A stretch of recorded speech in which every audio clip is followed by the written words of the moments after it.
Welcome to Caregiving Upgraded, a podcast for caregivers, social workers, nurses, and any medical professionals or human beings who are supporting caregivers on their journey.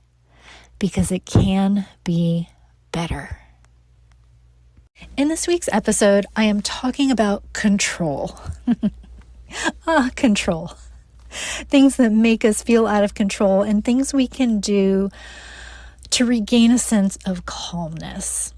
Now, there's a few things in life that just hold that capacity to strip us down to where we feel completely naked to the world, just hopeless, exposed, and frankly, out of control. And the first one is caregiving. I talk about it in my book, Welcome to Caregiving, the things caregivers never talk about.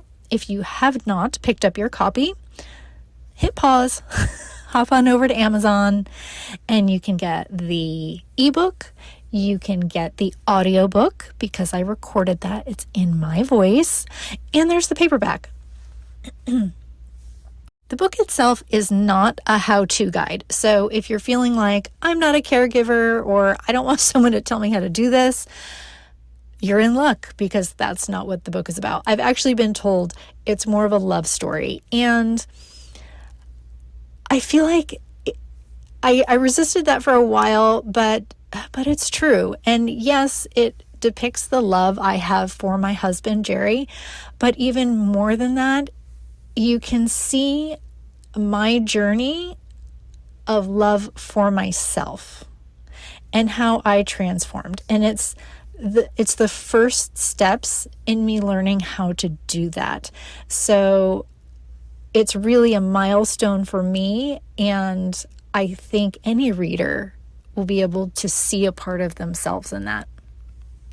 And as a caregiver, pretty much everything you're doing is out of your control. You are not making the decisions about the health. You are not taking the pills yourself. Like, you may have an amazing patient who just does exactly what the doctor says. Maybe you don't. Maybe you don't. Maybe your patient is just a bad patient.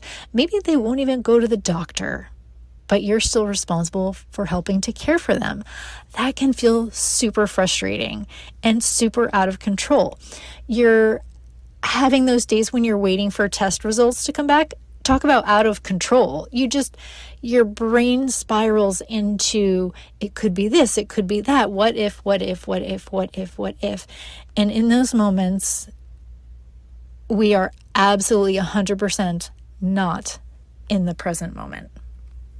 And living in those spaces outside of the present moment, outside of ourselves, is what takes us into those spaces of fight or flight. It takes us into those spaces of severe anxiety, and it can dip us deep into depression. And when we're just outside of ourselves that way, we're not feeling any kind of joy. We're feeling lost. Another situation that can raise similar feelings are natural disasters. I'm currently recording this as Hurricane Milton is barreling down on the west coast of Florida. Now, I'm located on the east coast, the Atlantic coast, and I'm in Fort Lauderdale, which is southeast Florida. And we're like the only corner of the state that's not getting beaten by this storm, which I think right now is still a Cat 5. They're talking about it maybe being a Cat 4 when it hits land, but we won't know yet. And through all of the forecasts, all the meteorologists made their models and they said, oh, it's going to do this and then it's going to shift that way and this pressure is going to come from the north and drier from the south and blah, blah, blah, blah, blah. And there was my favorite nasty little voice in my head said, well, what if that's not what happens? What if that dry air isn't there on Wednesday when you think it's going to be there? Because that's happened before. And in that case, if it did not turn, it was going to slam Miami and Fort Lauderdale. That's just the way it was going to be. But nobody was talking about that.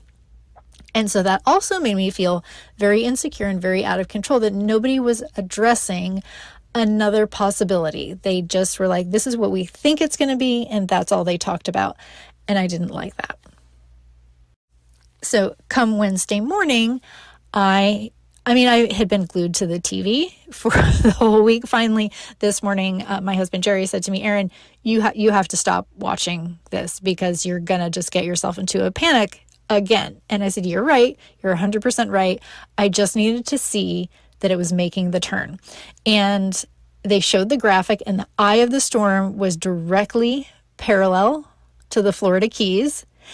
And you could see it just starting to shift north. Now, it did travel further south than they anticipated, and we'll see where it actually hits, but it's not going to come barreling across and wipe out South Florida like I had feared. And so I was able to relax a little bit. So we know that there are things like this in our lives that are going to insert themselves and disrupt our worlds.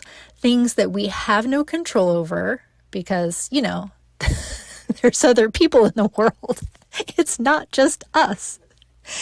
And so what can we do when things feel like they're happening to us and we have no control? And it's making us feel anxious and we're upset and we're uncomfortable. What can we do? So the first step for me is awareness. So I fell into my awareness about the storm and whatnot. There were a bunch of other things in my life as well. The storm was more of a symptom than the actual cause of my anxiety, but it was something I could really latch on to and kind of blame for the anxiety. But I fell into my awareness on Monday. I realized I was feeling anxious about other things, and that all of them really truly were outside my control. They were decisions that were not mine to make. They were dependent on other people. And, the weather. I tell my cat all the time that it rains. She wants to go outside and she looks at me and I go, oh, sweetheart, I'm super sorry, but I can't make it stop raining for you. As much as I would love to, I can't control the weather. The second thing that I did was I did me. I did what I had to do. So in the case of the hurricane, it was necessary for me to be prepared because I didn't know what was going to happen.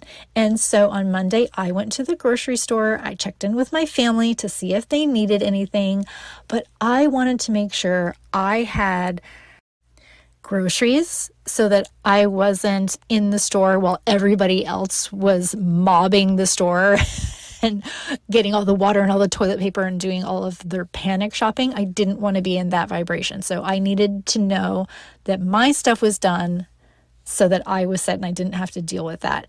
I got my gas. I actually brought in my patio furniture. So I did some debris cleanup, just like a quick round of, okay, this is enough to make me feel comfortable.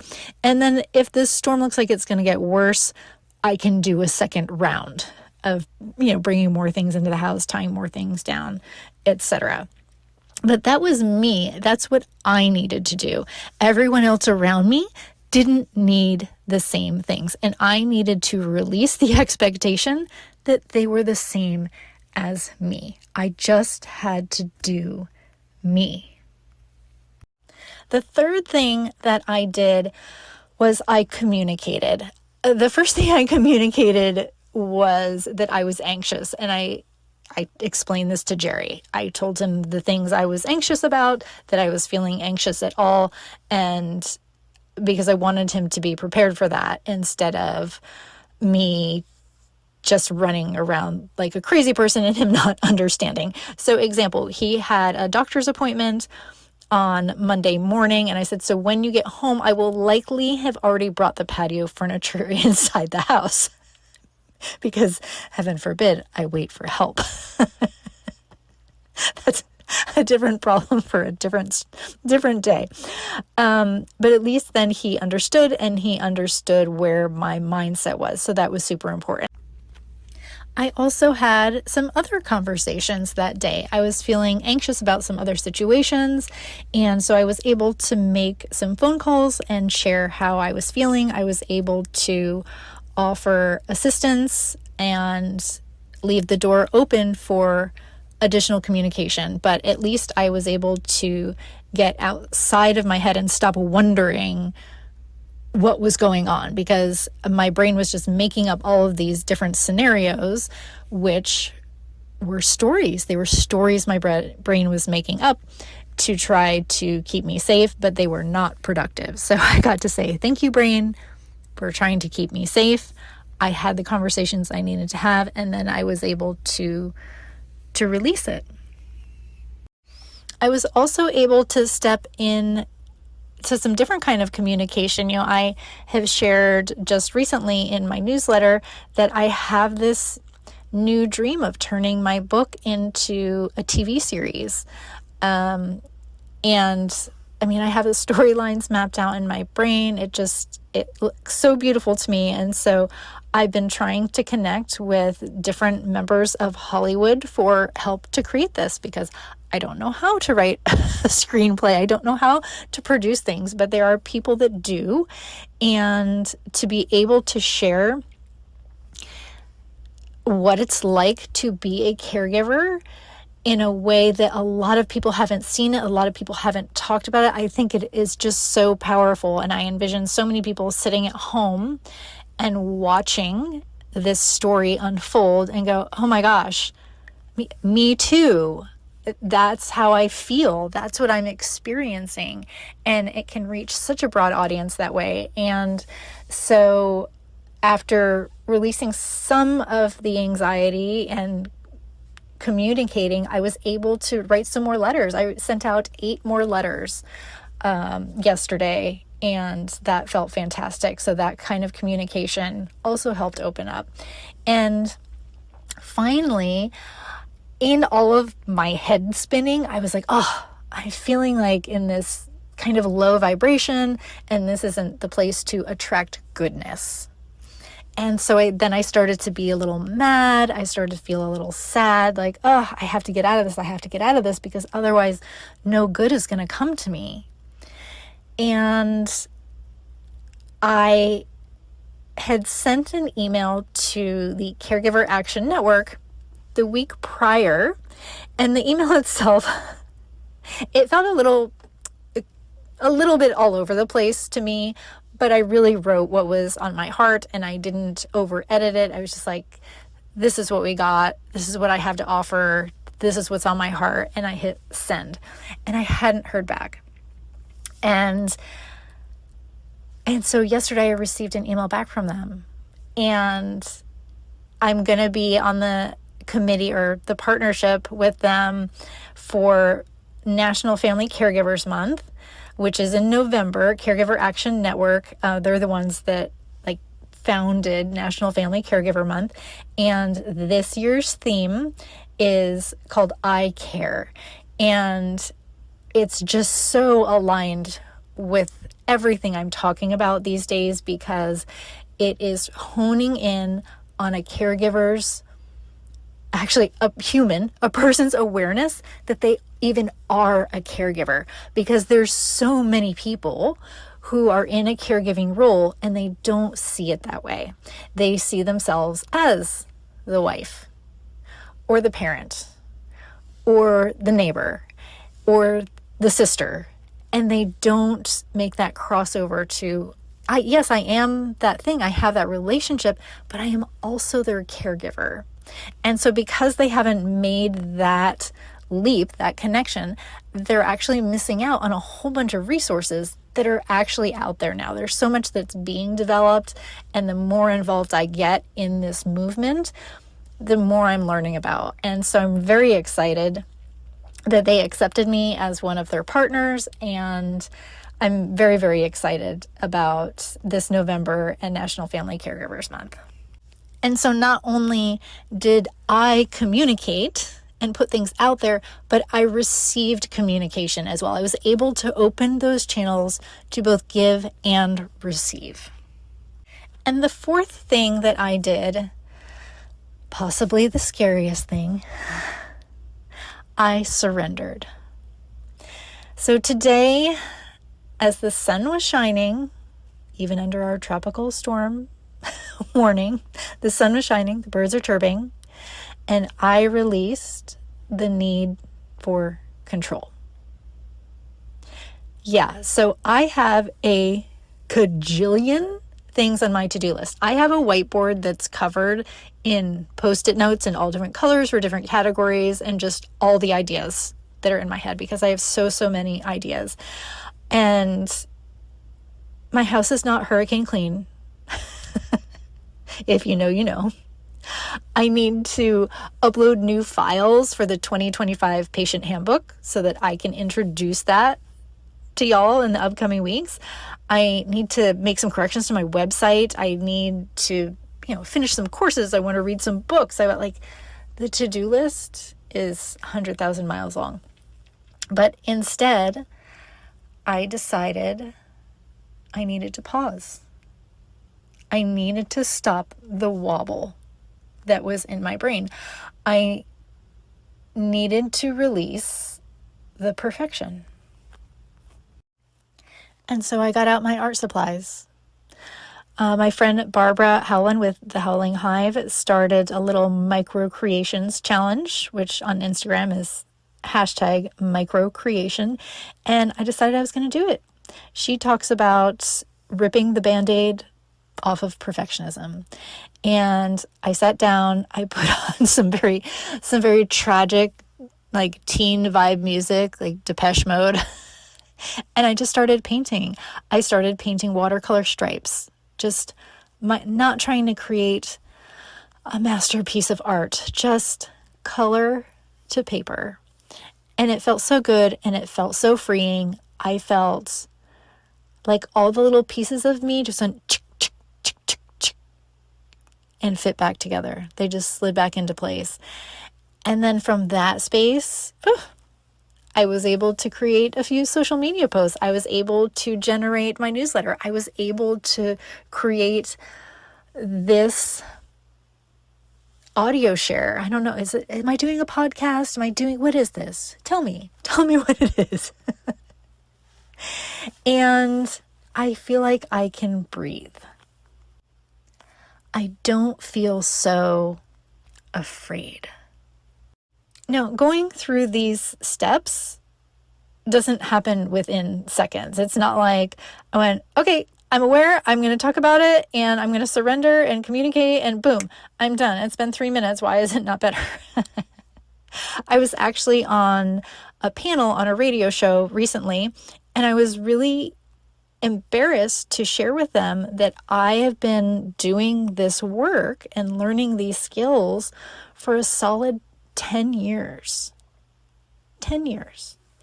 And I don't share that with you to discourage you because I feel like if I heard that, I'd be like, oh my God, why would I even want to start that if it takes so long? But that was my process and my journey of learning things and letting it integrate. And then I would learn something else and let it integrate. And sometimes the learning came very fast and it wore me out. And other times, I've been in a long period of integration right now. And so people have approached me like, hey, do you want to learn this? And more shadow work and crack you open. And I'm just like, no. I need to pause. I need to integrate all of the things I've learned. And what I do know is that every moment we gain awareness, that's a moment we know there's hope. And so that's all I'm inviting you to do as your step one is gain awareness. So if you're a caregiver and you're waiting for some test results to come in and you're feeling like really anxious and your brain is coming up with all of the possible scenarios that those test results could be, and then what that would mean, what that would mean, what that would mean, what that would mean, what that would mean, what that would mean. Pausing and realizing what you're doing, having the awareness of, okay, I'm getting ahead of myself here. That's all I'm asking you to do. You don't have to fix it from there. The awareness is the first step. The awareness is where your power is. The awareness is where your compassion is. It's where your heart is. It's where your soul is. The awareness is the beginning. The awareness is where the love lives. And we know it's all about love.